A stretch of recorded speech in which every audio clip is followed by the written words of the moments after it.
Also zuerst mal Toast. Aber jetzt ist noch nicht fertig, gell? Warte, ich muss schnell da aufmachen. Wenn man da aufmacht.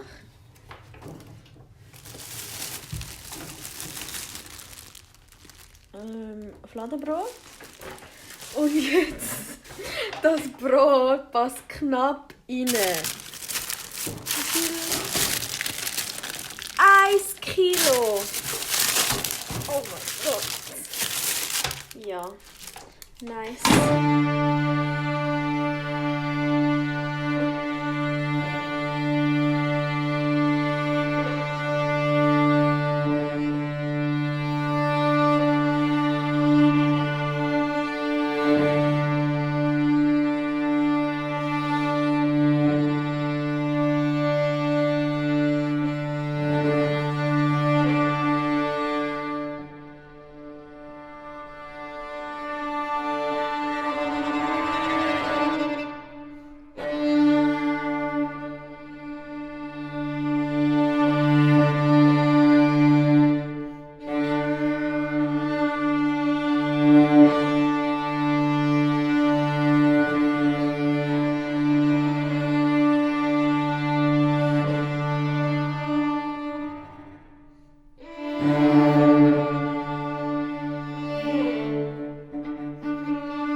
oxygen hose. Atta boy. All right, stand up on the exterior step. Keep your head down. Release the helmet tie-down strap. Start the cameras. And our guardian angel will take care of you.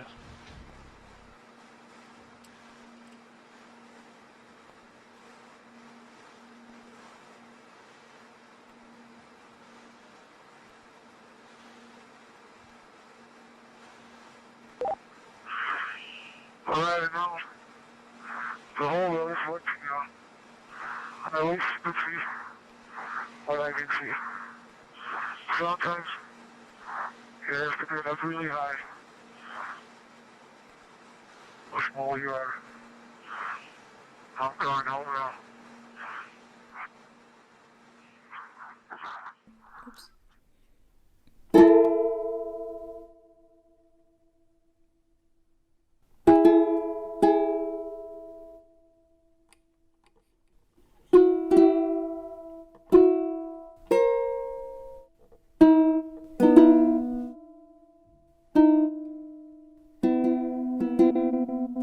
So here's a common question. Can you cry in space? Do tears work? Well, let's try it out. I can't cry on command, but I'm going to take some water, drinking water, and let's see what happens. Put it in my eye just as if I was crying. Let's see what happens. Get myself nice and stable for you here. Here we go. Just as if I've started crying, my eye is full of tears. So, just as if I've started crying, my eye is full of tears. But you can see it just forms a ball on my eye. In fact, I can put more water in. If you keep crying, you just ended up with a bigger and so bigger. If you keep crying, you just ended up with a bigger and bigger ball of water in your eye. Until eventually it crosses across your nose and gets into your other eye, or evaporates, or maybe spreads over your cheek, or you grab a towel and dry it up. So yes, I've gotten things in my eye. Your eyes will definitely cry. Your eyes will definitely cry in space. But the big difference is tears don't fall. Well, that's very, very reassuring what we've seen there. A high-speed drop, and now you can see from the little dot, there's the applause. He said something. Can't.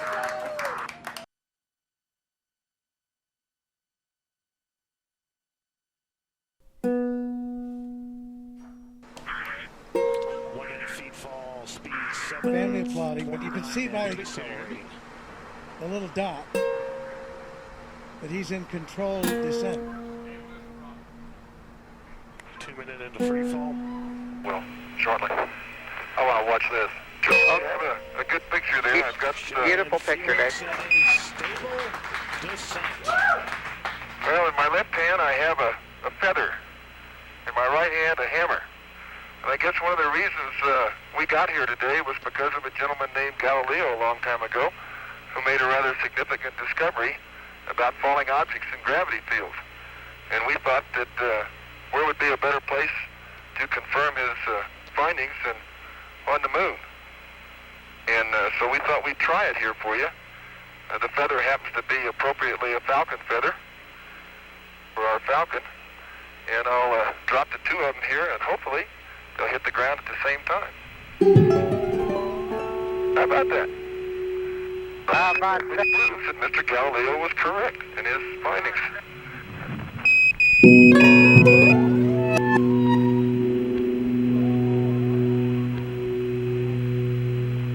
Superb.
something cool about the honey.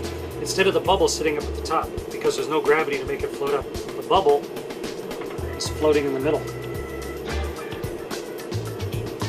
Okay, all closed up, and the envelope of peanut butter and honey is ready to eat.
You could hear there are pyro bolts that fire in order to separate those two parts of the vehicle. You could hear it and you could feel it, click, click, click, and inches away from my head, I'm watching the flames, come past, and it was just a really, really incredible experience. And then when the parachute opens, that is the most dynamic phase of the flight. And I was prepared for this because everybody had told me about it, but nothing can really prepare you for what it feels like, since it's nothing like anything I've ever experienced.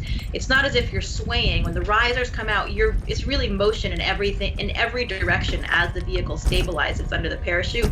So you feel as if you're in a washing machine or something. Every motion you can imagine is imparted on your body, and then that only lasts for a short time. Then you're falling under the parachute, and you're then closely monitoring because you want to be completely still and have all of your seatbelts very tight and be ready to brace for the impact of the landing itself. And that, it had been described to me as feeling like a car crash, since of course you come to a sudden stop. You have these soft landing thrusters that fire, and then you hit the ground. So I was prepared for a really jarring impact. And we have had some experiences where crew members will even get injured because they don't have their seatbelts tight enough, or a limb comes out, a knee comes out or something. So I was making sure that I was really well positioned. So I was expecting this big jarring impact, and actually I felt like it was quite soft. They call it a soft landing, and then suddenly we're on the ground, and that was just such a strange experience. You're in space, you've been there for 7 months, and then suddenly you're back on the ground in a field in the middle of Kazakhstan. Where's that? Look. Yeah. The astronauts will be carried over to these seats where they can relax for a moment as they're all extracted before eventually being moved over to the medical tent erected about 100 meters away from the landing zone. Once inside that medical tent, the crew will get their initial medical exam. Meanwhile, Canadian Space Agency astronaut Chris Hadfield being lowered into his seat now after being extracted from the Soyuz craft. All 3 crew members now safely out. We'll see it once again. Oxygen 90. Thumbs up from Canadian astronaut Chris Hadfield.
Okay.